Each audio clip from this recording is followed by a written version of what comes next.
Saudi আরবের পবিত্র Medina নগরীর মাটির নিচ থেকে উঠে এসেছে এক চমকপ্রদ প্রত্নতাত্ত্বিক আবিষ্কার, যা নতুন করে আলোচনায় এনেছে ইসলামের প্রাথমিক ইতিহাসকে।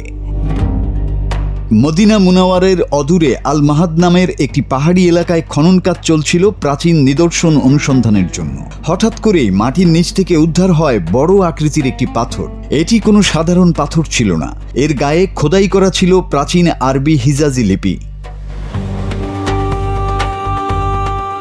বিশেষজ্ঞদের মতে এই লিপির সবচেয়ে গুরুত্বপূর্ণ বৈশিষ্ট্য হল এতে কোনো নোক্তা বা ডট ব্যবহৃত হয়নি, যা প্রাথমিক যুগের আরবি লেখার একটি স্বাভাবিক রীতি ছিল।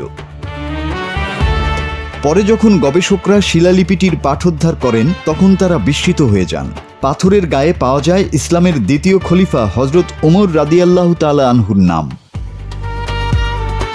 সেই নামের সঙ্গে আরও উল্লেখ ছিল আল্লাহ ছাড়া কোনো উপাস্য নেই এবং হযরত মুহাম্মদ সাল্লাল্লাহু আলাইহি ওয়াসাল্লাম আল্লাহর রসুল, এমন ঐতিহাসিক বিশ্বাসের প্রতিফলন।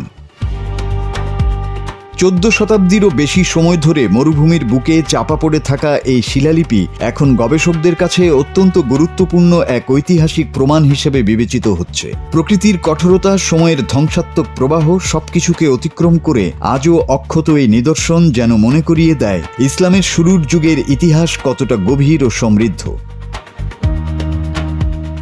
মদিনার মাটি থেকে উঠে আসা এই আবিষ্কার এখন নতুন করে কৌতূহল সৃষ্টি করেছে বিশ্বজুড়ে গবেষক ও ইতিহাস প্রেমীদের মধ্যে।